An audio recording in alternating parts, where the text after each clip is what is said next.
I'm so grateful that it was us together. I know that's obvious and goes without saying, but I was trying to think of a way to say what I meant. But I feel deeply like it was her destiny to be Elphaba, and it was mine to be Glinda in this way and to serve this story together. I don't think this was meant to be any other person. I think that it was always meant to be her. I think that she is my Glinda.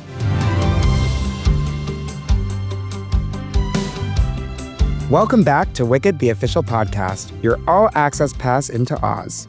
Each week, we're taking you behind the curtain of one of the most beloved stories ever told, following the cast and creative team who brought Jon M. Chu's epic vision to life.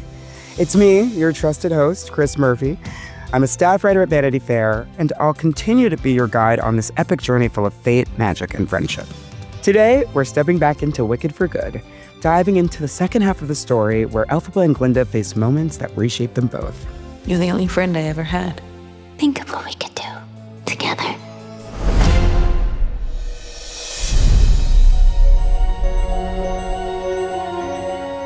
This chapter introduces two new songs, Elphaba's No Place Like Home and Glinda's The Girl in the Bubble, music that lets the audience hear what each witch has never said out loud.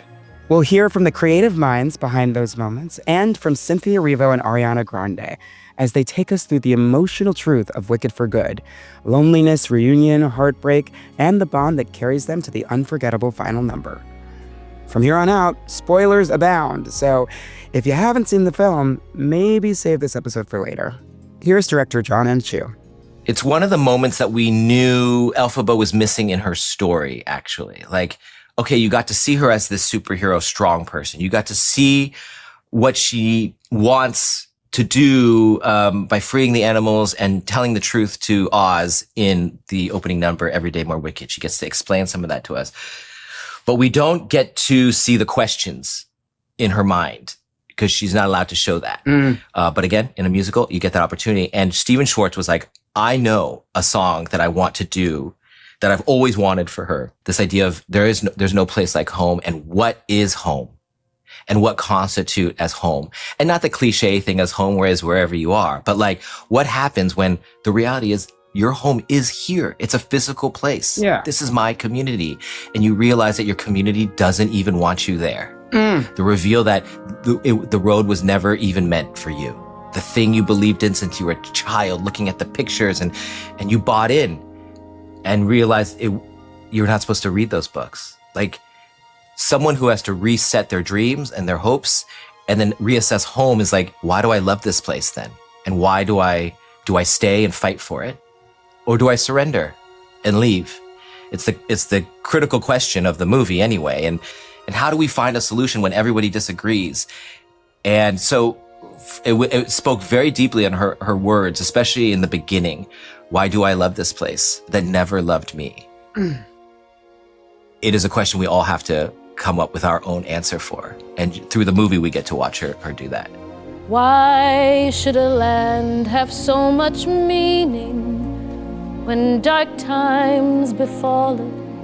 It's only land made of dirt and rock and loam.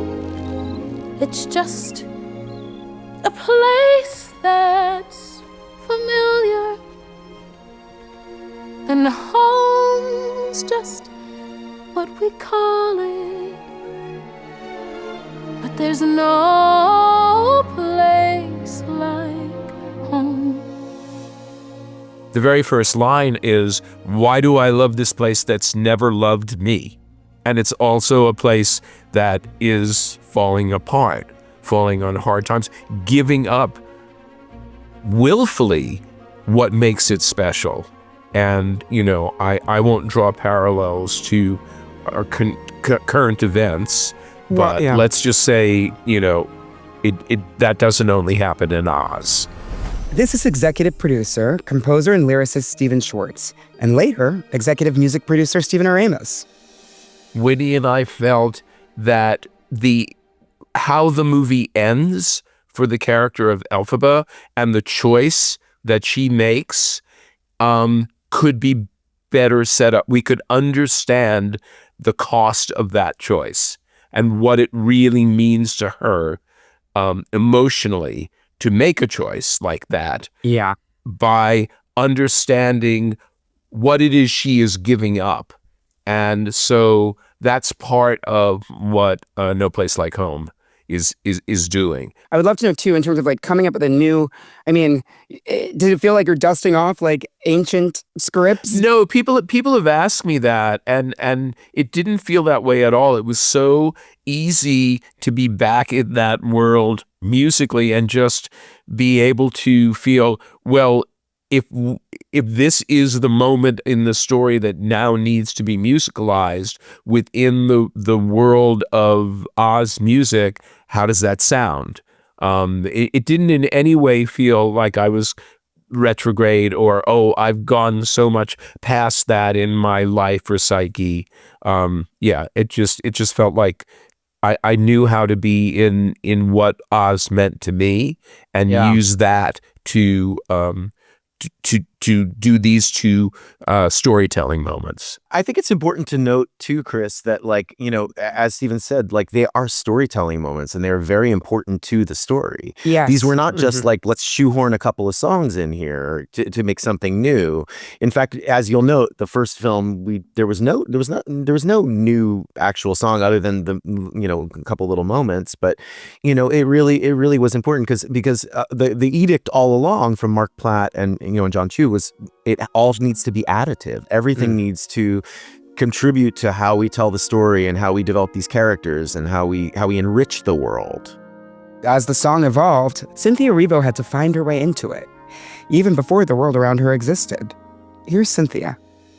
There are so many versions of the song. The first version I really loved, but I wanted to make sure that it was connected to her emotionally as well, because I think when we first heard the song, it was really wonderful, but it was about an outside thing. So it was about Oz, but it never connected to her and her journey as well. And we sort of went back to the drawing board a little bit and started rewriting some of it to make sure that it connected to her as the person, as the thing that the thing that she was going through, the experience of being alone, the experience of being pushed out, the experience of not feeling that she belongs, but still wanting the very best for this place, wanting to take care of this place, wanting to take care of the beings in that place. It became sort of really distilled because there were many different parts of it and then sort of truncated, which was really kind of fun to see. But I learned it just by listening. I heard it, I went away, we came back, did some rewrites, learned it again, and on the day I sang it live. I think that's really the only recording, because we did a comp recording of it, and I only really did one. Wow. Because we hadn't had the finished version yet. So the finished version is the finished version that you hear in the film. And it's what you sang on set because you sang it live. That's why I sang on set. Yeah. That's so cool. There's no place like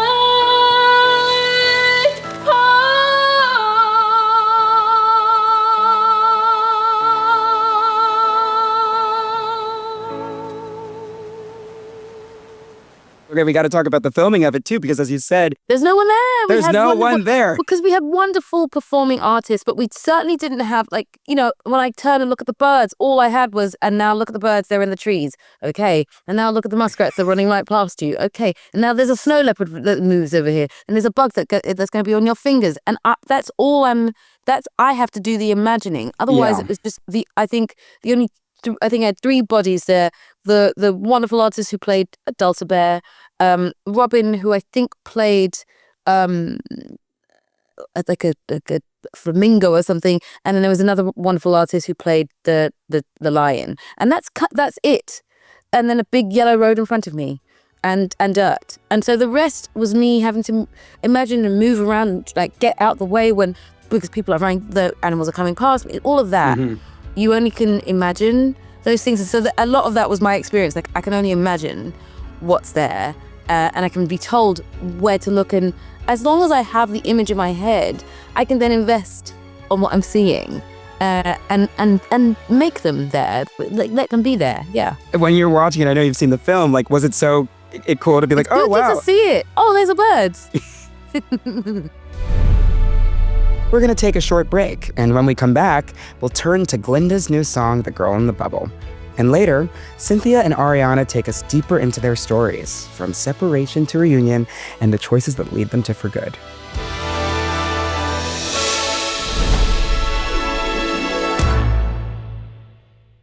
As a storyteller growing up watching movies, this is the dream. This is universal. Welcome to Scene on the Screen, hosted by me, Jacqueline Coley from Rotten Tomatoes. We're your all-access pass to the people who bring your favorite Universal films to life. We play games. These are based off of quotes. Suppose a task cannot be completed. From Wild Robot. Talk movies. It literally is a moving painting. And spill the tea. I hit our stunt performer so hard, he had the imprint of my shoe on his chest. Check out Scene on the Screen, available now on YouTube and your favorite podcast platforms.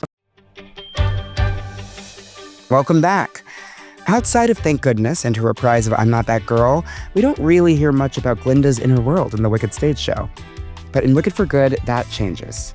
The Girl in the Bubble gives Glinda a moment of her own, and the chance to finally voice what's been building inside her. Here's Stephen Schwartz and later Stephen Oremus. It actually wasn't difficult to write once we realized that we had to put that storytelling moment on screen. Mm-hmm. In the show, it happens off stage. And I don't know, frankly, if we thought of this for the show, if we would have done it. Maybe we would have.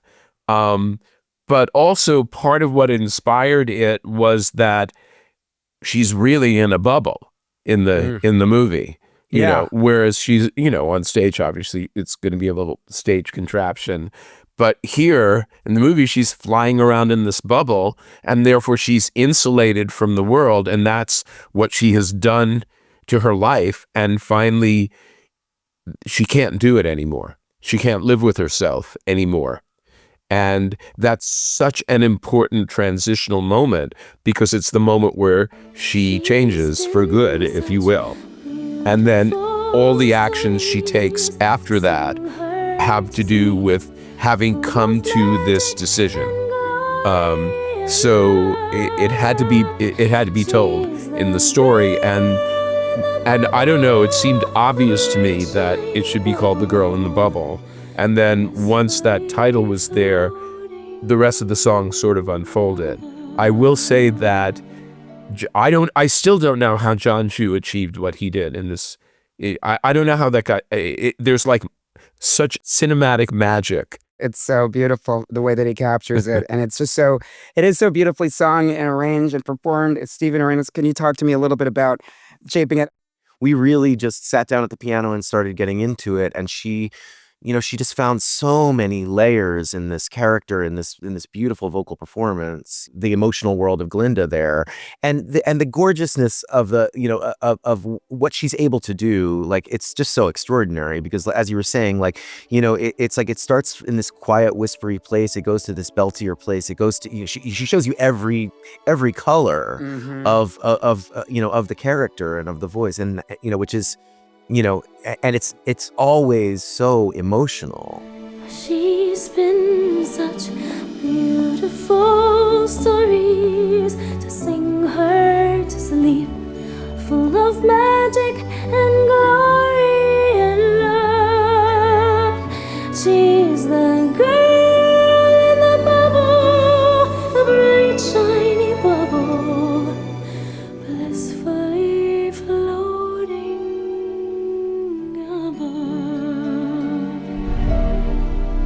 Again, credit to Stephen and Winnie, who are brilliant especially when they go back into Oz world and back into Glinda's head. This is director Jon M again.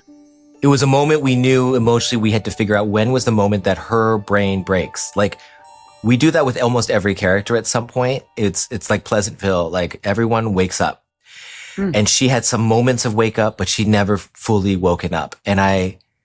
This idea of good and what does good mean was so much about, hey, it's about your choice. You get to choose, not your situation. You have to choose. And this idea of performative goodness versus truly goodness, active goodness.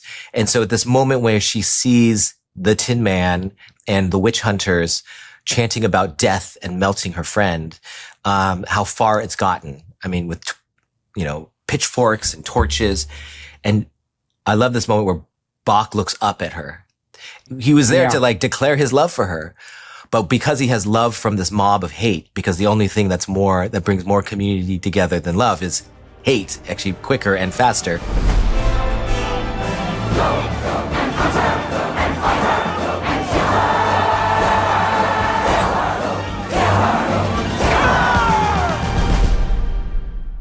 That was something that I remember talking about with Jon and with Ari early on in the process. Like, again, these are friends. They knew each other really well.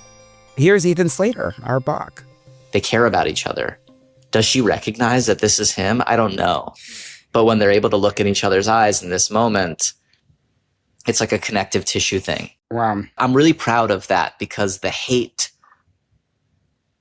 that Bach comes to represent sort of pushes Glinda in her story towards the girl in the bubble, which I think is one of the most beautiful. I mean, that's what's beautiful about a new song. New songs are really hard. In a show that's been running for so long, to come up with 2 new songs that actually move the story forward. And they both do. But you like, especially in Girl in the Bubble, the emotional arc is what is like really, it's really powerful to like start in one place and end ready to become a superhero. You know what I mean? It's really special. And so like my personal little moment of pride is getting to like look up and be a part of that moment in the story. I do like to think that we recognize each other. But the question is, does Bach even recognize her really anymore? This is something we found a little later in our edit, that silence waiting for her to look at her reflection and watch. We knew Ari at that point was capable of just letting the camera sit on her. And we get to watch her change and shift and ask the question, look at that girl in the mirror and what has she become? And that is what, knowing that she could do that, and I watched her just sing it, we would first speak it in rehearsals and then I would see her sing it. And I knew it's something we could not cut away from her face for. Like, this couldn't be a regular number. So this mirror idea came from that. And it looks very simple, but actually it's way complicated because it was very technical. And it was a oneer, so you're never cutting away from her face. So doing that and letting her express herself as intimately and going in and out of these dimensions of her and seeing her closet of all the things she's been through, and then seeing her confront her younger self as well. To me, that was all so important to her journey. We had to see where she was headed with this and why. Yeah, the camera work is so fantastic in this because there's so much interplay with mirrors and, like she's singing about herself and looking at herself. Yeah. It's always exciting because we're seeing her from all these different angles the entire time. I mean, I get to pose the question to my crew and be like, listen, here's the idea that every mirror she goes into, it's like, that great shot in Contact where the little girl goes up there and it's the most amazing mirror shot you've ever seen. I was like, what if you go further? What if every image you get so lost in her reflections that you don't know what's real or what's not? And so I put that to Alice, and Alice had to figure it all out. It feels like one continuous shot. We're shooting on a set that's symmetrical, with staircases that are symmetrical. And Jon wanted Glinda to be looking in the mirror at herself and confront the person she has become. And is it the person she still wants to be? This is director of photography, Alice Brooks. And so we started looking at all the greatest mirror shots of all time and on YouTube. And there's one from Robert Zemeckis' Contact that really sort of was like, this really is the greatest mirror shot of all time. And we also looked at YouTubers who had a bunch of kids who have these amazing mirror shots. And so we had this whole catalog of mirror shots, and Jon and I kept talking it through how we were going to do it. There are 4 mirrors in her suite, 2 downstairs, 1 on the ceiling and 1 in her closet. And we, one night in the middle of the night, Jon asks us to dream bigger than we've ever dreamed before on his movies, and especially this one. And I woke up wide awake at 2 a.m, and I grabbed my husband's shaving mirror, my daughter's bath toys, princess bath toys, 2 bananas that represented the staircase in Glinda's suite, and a dinner plate that represented this sunken living room. And I started filming it on my iPhone with the princess bath toys and the mirror.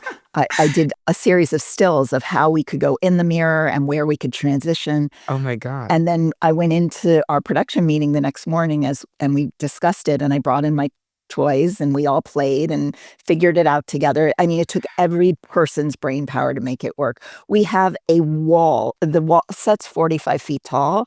And when we go into the first mirror, we had to come, we first see the wall. And then as we come around to pull through the mirror, the wall swings open. Special effects has to move the wall out live in the shot while we are coming. And then we come back through the mirror and they swing the wall back in. And we had to do something similar for the ceiling.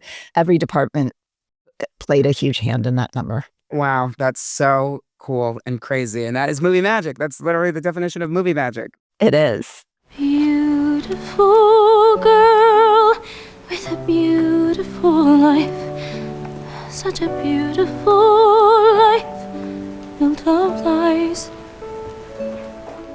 'Cause all that's required to live in a dream is endlessly closing your eyes.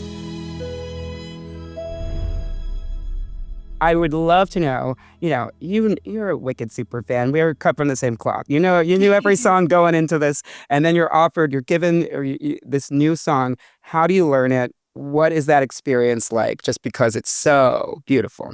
Thank you. First of all, thank you. I am so grateful for what it does for her narratively, just as like a piece of her story. I'm so grateful that that's what the song was. I'm so thankful that it's a song that showcases how self-aware she is and emotionally intelligent she is. And she's just been in great denial because she felt that she had to be, anyway, I'm grateful that that's what the song is. And yeah, that was so special to discover, aside from just loving the song in general. But I learned it with Stephen Oremus. Love Stephen. Me too. I love Stephen so much. And we learned it before leaving for London. I learned it with him at Allison Janney's house. What? Because they are friends, and Yeah. I think he was staying with her, and he invited me over, and I was like, well, this is a very surreal, out of body. This is a strange place to learn Glinda's new song.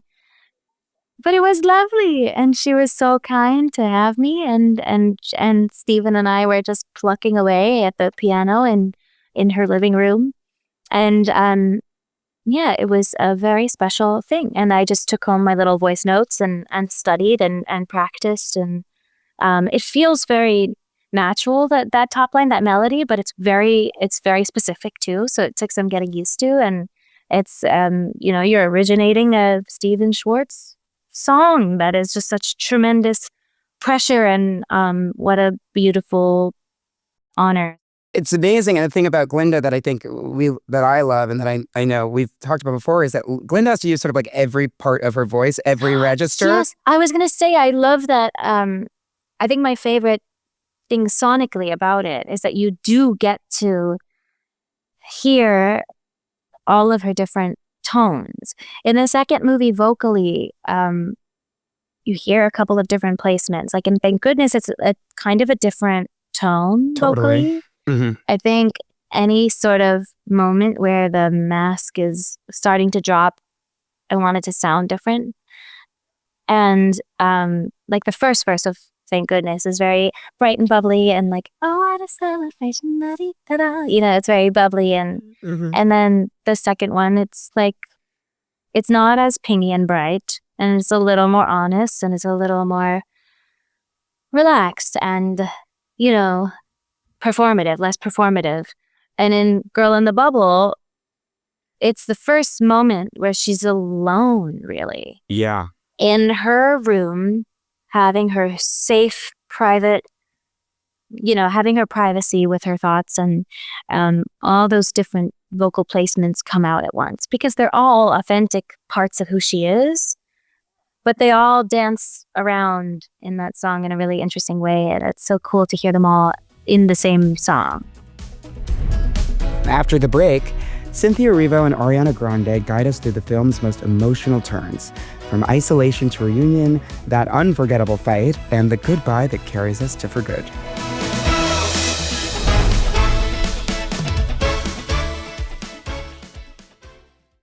Join me, Jacqueline Coley, as I sit down with Mark Platt, producer of Wicked and Wicked for Good, as he reveals how his family and collaborations have shaped his storytelling.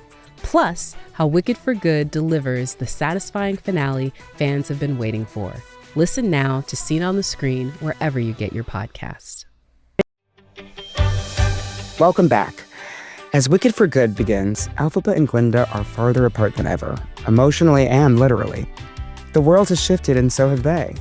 Here's Cynthia Erivo on finding Elphaba amid that isolation. Yeah, sometimes it could be quite lonely, but I think that's sort of the right thing for it, you know, to feel the loneliness, to feel like you are like alone. That's how it was played, because she has to be. If she's surrounded by people, she couldn't possibly do the thing that she needed to. She couldn't possibly expand her magic. She couldn't possibly dive into what it is to be someone who is a renegade and set apart from everyone. That's the story. And so when you're doing those scenes and there isn't really anyone else with you until much, you know, sort of further on in the film, the only person that you can really rely on, strangely enough, is Jon. You can rely on Jon and the crew, and that's the feedback you get because you're on your own. And so some moments could feel quite lonely, but I knew that it was for the better, you know? On the other side of Oz, Glinda is facing her own kind of loneliness, one that reaches back to her childhood. Here's Ariana Grande. I was so grateful for the young Glinda flashback because it was something that I referenced so much in my work when I was like finding her. Yeah. So when they decided to add that flashback, I was undone. I was completely undone. And Scarlett Spears, who plays young Glinda, just did such a beautiful job. There's like a slight vacancy in her eyes that like broke my heart when she did it a few times. I was there on the day and I was crying my eyes out. I was so moved by that. Yeah, totally. But it's important also, I think, to go into Glinda's childhood and backstory because it also explains, in my opinion, I think it helps us understand her connection with Elphaba even more because they both have similar wounds from childhood and similar voices in their heads telling them that they're not enough, how they're not good enough. And, you know, that's deeply traumatic when you're a young child. So not only does it help kind of illuminate a connective tissue that the girls share, but also it illuminates Glinda's entire journey. It explains why she needs that validation from others, why she is so desperate for it. And it allows you to empathize with her. And I think that's really important because I think she deserves it. And that person who we see get abandoned in that little flashback, that little Glinda, is who ultimately she ends up reconnecting with to become Glinda the Good. Yeah. You know, a spoiler alert, but it's not really a spoiler. You know, when she puts down the wand in her final speech to speak to the Ozians, she's not just putting down the facade of Glinda the Good. She's not just saying, I'm going to do this differently than the wizard. I'm going to do this differently than Madame Marble. She's also saying, I'm putting down my parents. Yeah. And like the beliefs that were placed upon me that I can't be good. And that there isn't more to life than this. Because I know there has to be. So she's putting all of that down. And it's kind of a really beautiful moment because a lot of what's been placed on her since she was little isn't hers to carry. In the stage show, Elphaba and Glinda spend most of Act 2 apart, but the film gives them a brief private reunion before Glinda's wedding. Are you all right? I'm fine. I just wanted to come and see you. That means a lot to me, Elfie. But if anyone discovers you... I know.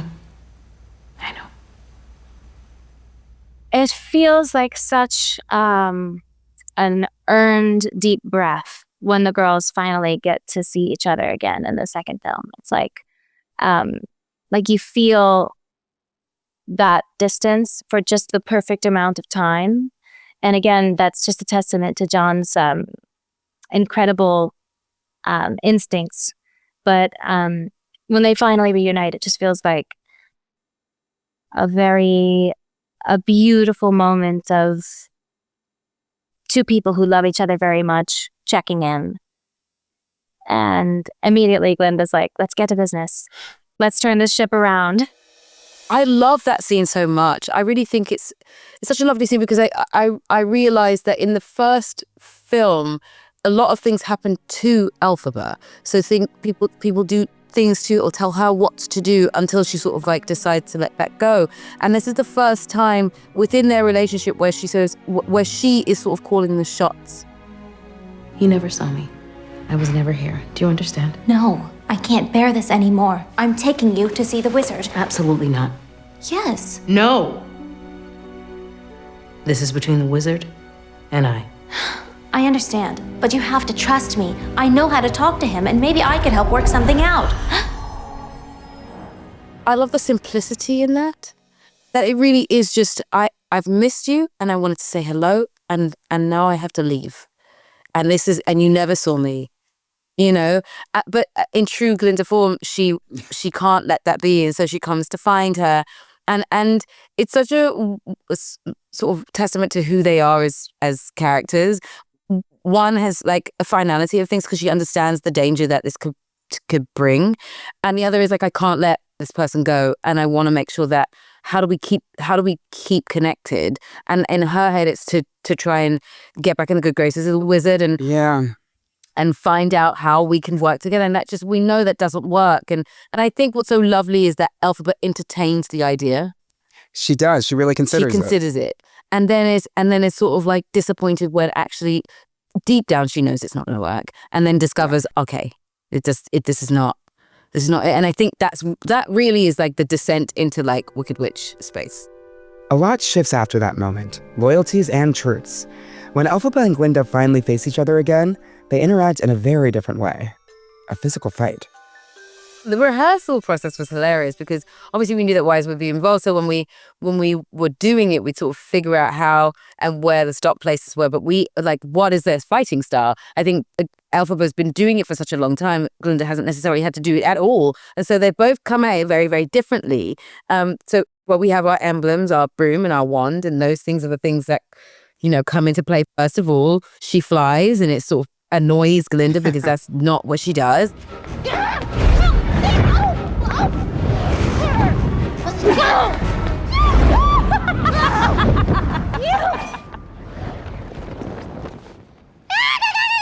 Please.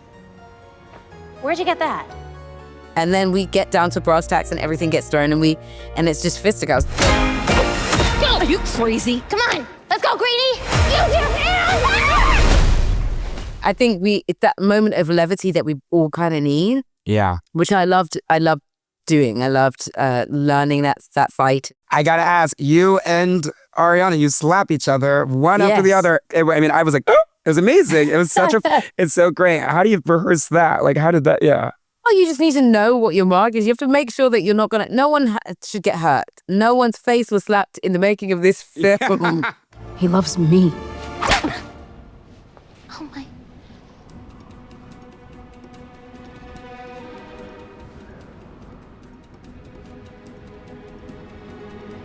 Feel better? I do. Good.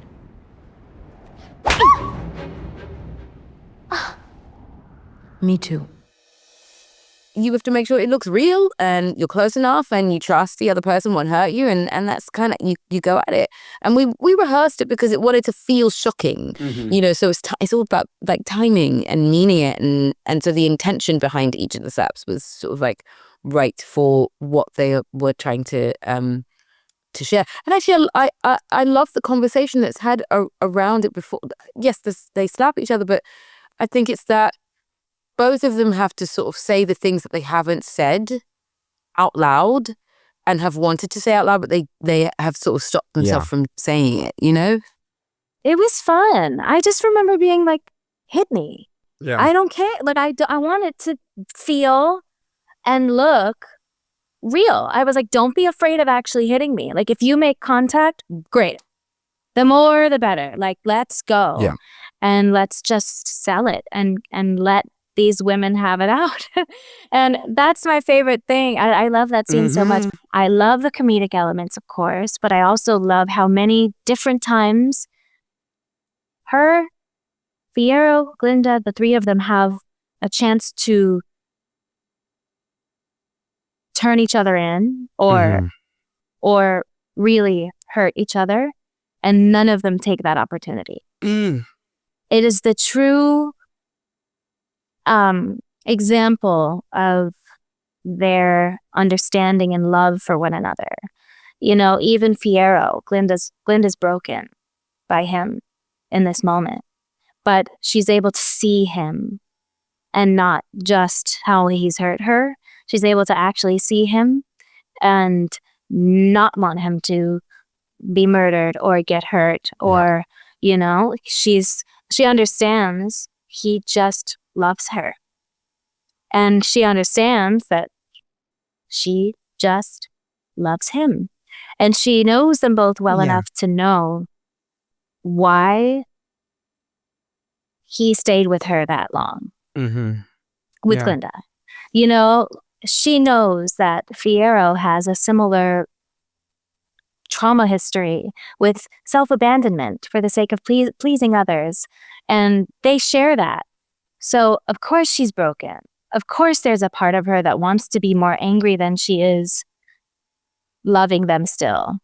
Yeah, I mean, forgiveness might be something that takes a lot of time, but she loves them no matter what. She does. There's pain. Yeah. You can feel that even in the you know, letting him go. Like, it's and you feel it from him as well. I think that's my favorite Jonathan Bailey moment in this film is when is his response to my saying he just loves her, and in his eyes you have the whole story right there.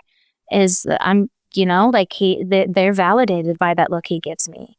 I think both of them feel like they're owed something from the other. I think, you know, Glinda sees things slightly different, and I think just saying the words, you know, that taking things that belong to other people, it's sort of like the idea that there is ownership over another, and Elphaba saying, well, actually, that's not.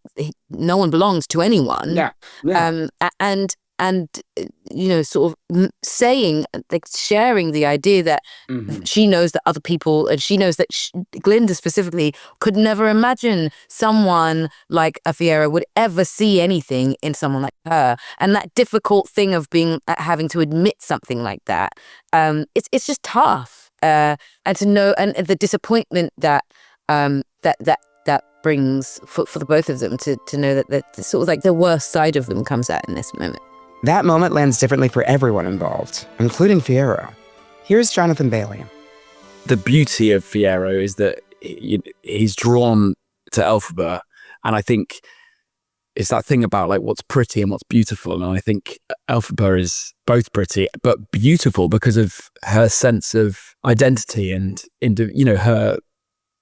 She just is completely just steps outside of what is assumed and predicted for her, and he's really drawn to that. And I think the idea of romance to me is always beyond just a chemical attraction. I think it's about an alignment of values, and I think that's what that really explores. So yeah, it's you wanted to show all of that nuance. I think you see these people that you followed since, you know, for over a decade, and then making these huge decisions. It's just clear at that point that he's, you know, it's a full sacrifice, isn't it? Literally. Yeah. And that's what he knows he's going to do, I think. In the end, the story always comes back to Elphaba and Glinda, and to the song that perfectly captures their bond for good. Here's Stephen Schwartz looking back to when he first wrote it.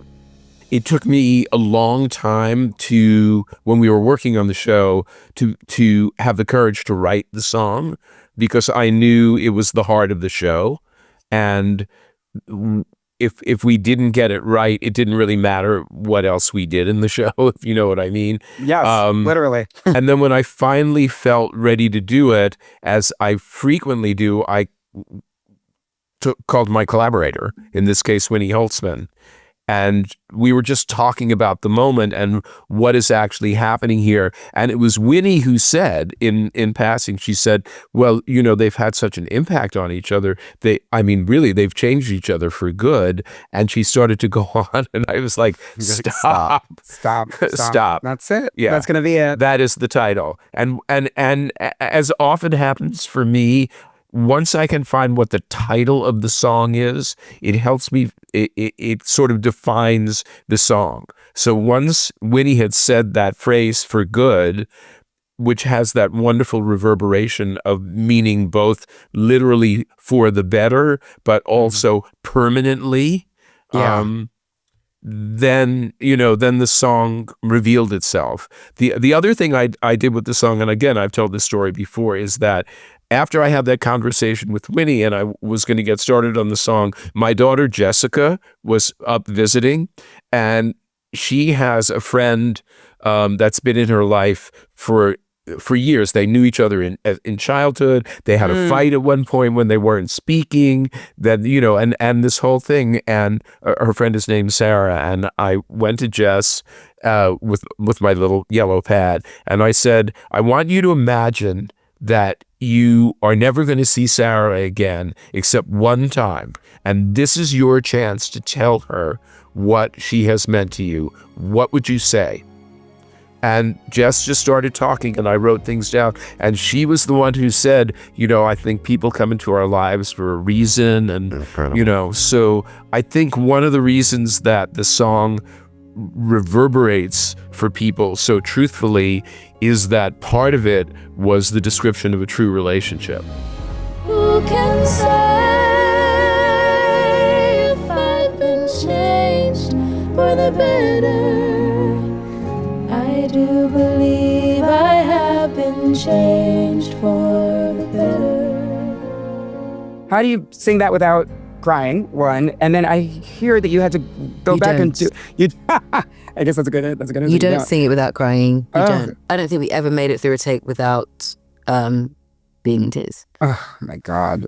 Then how do you perform? Like, I mean, it's just so beautiful and incredible. You just try and be as truthful as possible. You just tell the truth of the matter and the moment and what they're both being through. Because the truth is they have to say goodbye. They have to say the thing that they have not said this entire through 1 and 2 now. Yeah. Because this is it. And they're both clear on that, whether they want to admit it or not. They know that this is the final time they're going to see each other. Ugh. As far as they know, this will be it forever. And so if they don't use the opportunity to say the thing that they want to say, they'll miss it, and it'll be too late. I don't think we ever did it without crying, but I think that is what, that scene requires. And, I think that the thing I love about it is that, yes, it's very emotional, but it's also somewhat contained.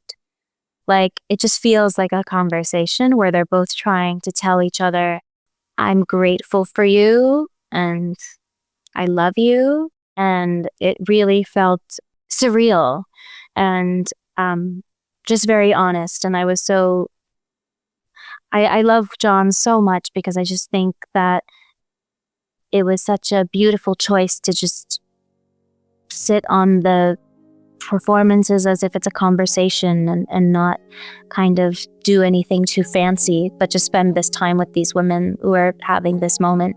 Yeah, those were beautiful and hard days, very hard days. But it's a privilege to be able to tell someone that before losing them, because, with loss, you don't know if you're going to have that opportunity. After For Good comes one last devastating moment. So there's John always talks about the closet moment. That came out of a rehearsal that we did. We'd finished the song, and then I knew I had to get her to this closet, and John was like, "Don't tell her why. Just say we have to go. I've got to take her to the closet." And she asked me, "Well, what's happening? What's going on?" I said, "Don't worry about it. Everything's gonna be fine." And that's just a natural thing that came out of my mouth, and that's the thing that came out of her mouth. She was, "What's happening? What's going on?" And I go, "Don't worry about it. Everything's gonna be fine. We're gonna be fine." And you stay here, you wait, and everything's gonna be fine. I love you. Because they've never said I love you. Yeah. They've never said it. They've shown it. They experience it. They feel it, but they've never said it. And for me, I was just like, if this is the last moment, you would say it. You would say it. Yeah. So I was like, she has to say it. She has to say it. And then it's returned, and she closes the door, and it's this sort of like smile for her and keep it and be strong, and it's gonna be okay. She shuts the door, and the breakdown, the both we have.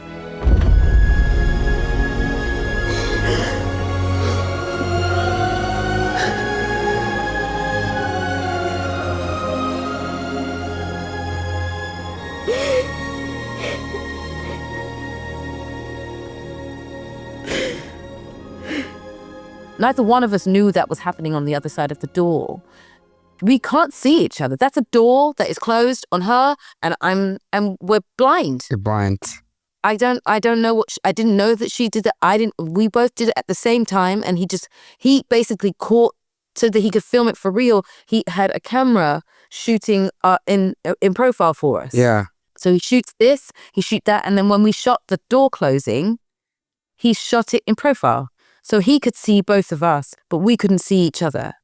I actually forgot, but that was just something that happened in rehearsal. We were rehearsing the song, and it was heartbreaking. And of course, she's supposed to bring me to the closet and shove me in the closet.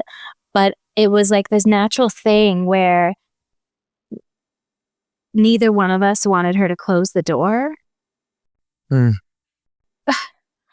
And it was like so just obvious, and to say I love you and to just let that moment happen, because that is what would actually happen. So that's just kind of how it happened in rehearsal. And then John, I think, wanted to capture it that way, and I'm so grateful that he did, because it just feels like the truth of what would happen. I'm grateful that we finally get to hear them say I love you to each other as well, because I know that that's what For Good is saying, but to hear them finally say it, I think feels really rewarding. And I think it's like the only time that they actually do say it. You know, not in the movies, but just like in the scheme of their friendship. I mean, like, I think that's probably the only time that they actually say those words to each other. And I love that he just like let it be for a little bit. He just let us be for a second, and it holds and it holds and it holds until it's time to go. Until it's time to go. Yeah. And then you have the iconic melting scene, which you got. Did you reference? I mean, it's to see that in profile. Did you reference? Was it about? Can you talk to me a little bit about that? No, I did. I know my your film history references, and I watched it, and I wanted to make it feel like something that was familiar that we had seen, and we filmed it almost in shadow, so you couldn't see what was going on, which I think was really beautiful. I think it's very, very effective that you see it in shadow, because it's sort of, there's a twist that happens on it after you've seen everything that's come before. To see that happen is just like devastating, and I just like let's do it. Let's make it really powerful, and let's make it heartbreaking, and that's what we did. Yeah.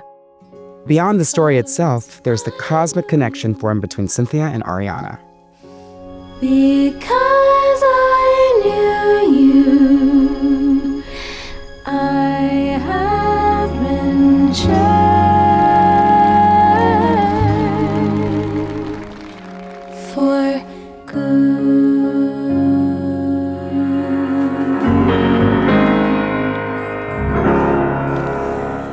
She was the right person for this, and I'm really glad that John trusted that the two of us were meant to do this together.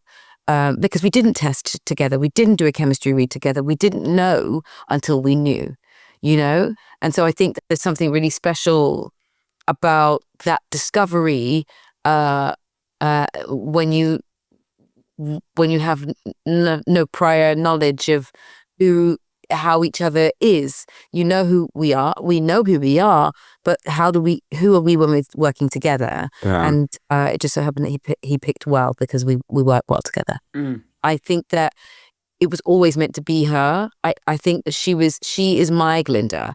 I'm so grateful that it was us together. I know that's obvious and goes without saying, but I was trying to think of a way to say what I meant. But you know, I feel deeply like it was her destiny to be Elphaba, and it was mine to be Glinda in this way and to serve this story together. Our working relationship and our friendship have just been extraordinary. Yeah. We've been very dedicated to taking care of each other and doing the work that is necessary to maintain a comfortability and a trust with each other in an environment where the stakes are so high. And also, on the other side of that, people often really try to pit women against each other. And people aren't usually very supportive of that type of thing. And we just took such great care of each other every step of the way and had to kind of honor that connection and keep checking in with one another. And, you know, we can't drop the broom. Yeah. They certainly didn't drop the broom. Even if we know Ari did accidentally drop her wand that one time. Cynthia and Ariana's journey shows just how far Elphaba and Glinda travel, through distance, heartbreak, courage, and a love that never lets them go.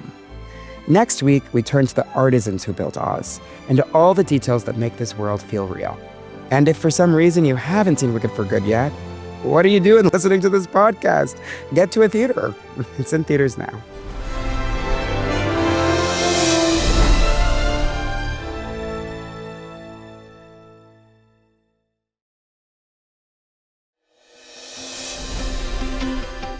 The official Wicked podcast is a Straw Hut Media production in association with Universal Pictures and Vanity Fair, hosted by Chris Murphy.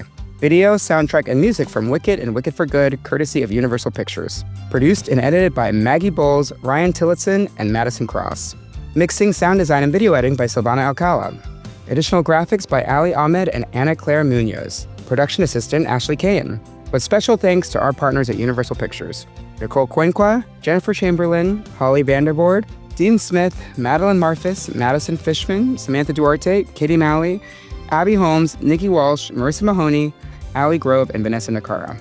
New episodes every Thursday. See you next week. It's such a brilliant. I've got a fly that's sort of buzzing around. I can see it. It's on a little broomstick.